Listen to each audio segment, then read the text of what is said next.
Hey guys, Big Willie here. Happy 4th of July. Everybody's been wondering how we're doing the carp dough bait rigs. So I'm going to show you how to mix this stuff up. This is our carp bait. You can pick it up online. All you need to do with this is just add water. Any water that the fish lives in, that's the water you want to use. So sometimes you have to keep remaking it. You can freeze it, but let's jump on it and let's make some real quick. The one thing is less water is better. So we always give everybody a mixing bag. We're going to use the water for Mojave Narrows, and we're going to try to get us a 30-40 pounder. We're looking for double-digit fish here, so we're going to start trying to make this stuff up.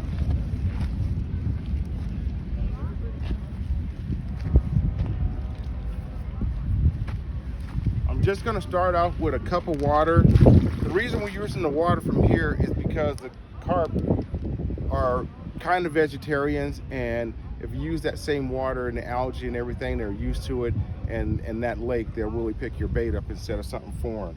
You don't have to put that much water in it. That's about as much as I have in there, but this is going to make a lot of bait. We have, a gallon of bait here, and we're going to mix this up because you really want to go heavy with your carp bait. If you guys have looked it up, you'll see different things. We also have different rigs. You may use the bobber and the spring hook rig, and that works good, just floating over them. But now, we'll take some of the Amaysing carp bait, and we'll start mixing it up.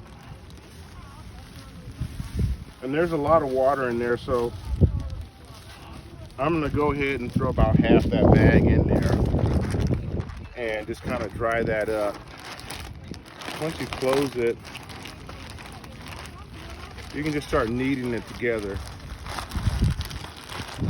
And you can see with that much water, it's going to make, you need about a gallon size bag, especially we got a lot of fishermen out here. But you can see it kind of clumping up. So we want to get it into where it's kind of a Play-Doh consistency and it won't break up, stick to your hand, or fall off the hook. There is a really sweet matter that we put in here. The glucose will kind of harden and seal your bait right on these treble hooks, or if you're using the spring treble hooks. It's slowly coming together. If it's too wet, just add more dough. This one is almost kind of perfect. You can see it's making a dough ball and it's coming together. I'm gonna get a feel on it to see what it feels like. I may add a little bit more sand to it. Oh, this feels really good. And that's kind of consistency that you want with your carp bait, where you can see dry spots in it, so you would just mill that around a little bit more. But that's a good consistency, so we'll put it back in here. Here's our bag. It's windy, hot out here, but that looks like it's coming out real good. So we'll keep kneading it around until you have absolutely no parts in there that are dry. So that's why it took me a while to do the video, because it takes some time to do it. Sometimes I do it before, but really you want the water that the fish lives in to mix it up. So I'll have the dry ingredients ready, and then once I get here, that's when I'll start putting it together. You can see this is clumping up really, really good.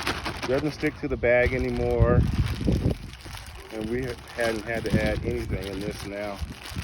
And this should, looks like it's ready. Take a chunk out. And usually if it's not sticking to your hand too much, it's pretty good. You want it kind of sticky, but you don't want it crumbly where it falls apart. And we're going to use a big portion of this. You've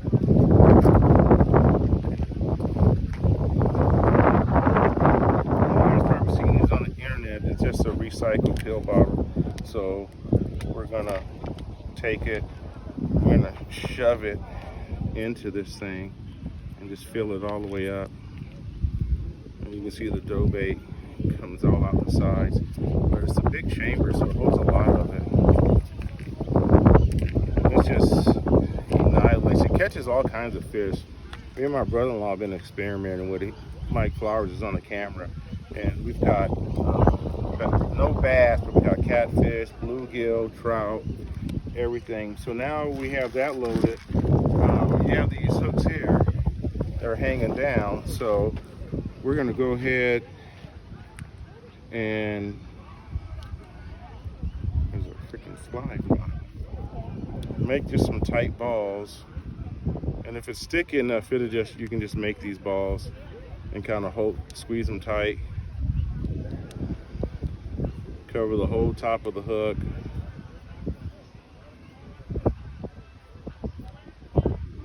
And you can just let that one hang off. Now this other hook's a straight hook. You can't put worms or anything else you want on here, but we're gonna put another dough ball. So we'll cover that one all the way up because it has just a J hook. And then I'm gonna take this dough ball and I'm gonna stick it on the side of this thing like that. And I'm gonna take the other one and probably stick it over here. And it's just kind of a surprise for them when they start sneaking around it and eating it. And that's a big setup. Sometimes you need to wait, sometimes you don't, just depending on how far. You guys look out here, the carp usually run the reeds, so we're trying to throw across the lake and hit the reeds. And we're also concentrating on some of the So we're going to continue to cover this entire recycled bottle. Our hooks are in there. Everything is on 65-pound braid or 130-pound wire leader. You can see now it's almost covered. And that's why we use a lot of it. We come out here with 3-4 gallons of it. But this is how we'll hunt down a 40 or 50-pound carp. Our partner Brandon lost a monster here last year. And you just want a big dough ball. And that's it. And they'll sneak around and they'll eventually find those hooks in there. So we have Brandon's pole here. 2-ounce 8 anchor. We're just gonna put it on a lock swivel, clip it on, and I'm gonna put it out in this rod holder right over here along these reeds.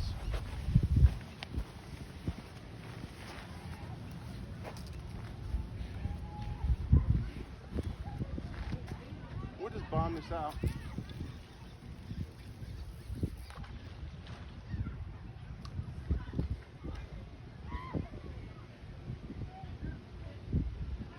We want the fish to come picking around it, and then eventually a bigger one to get those hooks.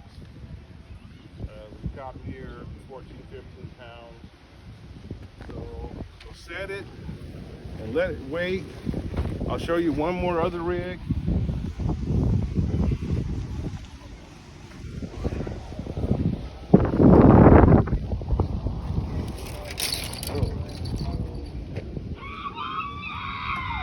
This rig here is on a bobber, and we have the spring hook. So you see the spring hook here, and we're gonna do the same thing. We're gonna pinch off, make a dough ball, and we're just putting it on there like that. And that's ready to go. We have the slip bobber on there. We got to adjust it about 5-6 feet. Just lost my water cutter.